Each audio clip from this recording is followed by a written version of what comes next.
Zee 24 तास एक पाऊल पुढे। मुंबईतल्या विषारी दारू प्रकरण खटल्यात 4 जण सदोष मनुष्यवधाच्या कलमांतर्गत दोषी ठरलेत। शिवडी कोर्टानं आज हा निर्णय दिला। मुंबईतल्या विक्रोळी भागात डिसेंबर 2004 मध्ये विषारी दारू पिऊन 87 लोकांचा मृत्यू झाला होता। या प्रकरणी मुंबई पोलिसांनी 19 जणांना अटक केली होती। सदोष मनुष्यवधाच्या कलमांतर्गत बलराम म्हात्रे, विष्णू म्हात्रे, प्रदीप दिमेलो, पंडित शंकर कालन दोषी ठरलेले आहेत, तर अन्य 11 जणांना इतर गुन्ह्यांमध्ये दोषी ठरवण्यात आले। दारूबंदी कायद्याचं उल्लंघन करणे, बेकायदेशीरपणे दारू बनवणे आणि त्याची विक्री करणे या आरोपांखाली दोषी ठरवण्यात आले। ठाण्यात विषारी दारू बनवून मुंबईच्या विक्रोळी आणि आसपासच्या परिसरात गावठी दारू विकणाऱ्यांना त्याची विक्री झाली होती। देवेंद्र कोल्हटकर आमचे प्रतिनिधी आपल्यासोबत, यांच्याकडनं माहिती घेऊया।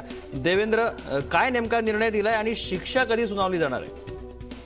पंकज, ज्या पद्धतीने 2004 मध्ये 87 लोक जे आहेत ते विषारी दारू प्यायल्यामुळे मृत्युमुखी पडलेले, त्या प्रकरणामध्ये 19 जणांना अटक करण्यात आली होती।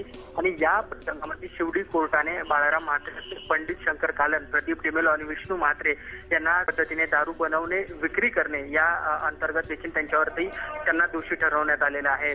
इतर जे लोक आहेत त्यांच्यावरती मुंबई मध्ये दारूबंदी कायदा अंतर्गत 65 अंतर्गत देखील दोषी ठरवण्यात आलेले आहे। आणि या लोकांवरती काही वेळातच जी सजा आहे किंवा पुढील जो निर्णय आहे तो सुनावण्यात येणार आहे। पंकज, धन्यवाद देवेंद्र दिलेल्या माहितीबद्दल।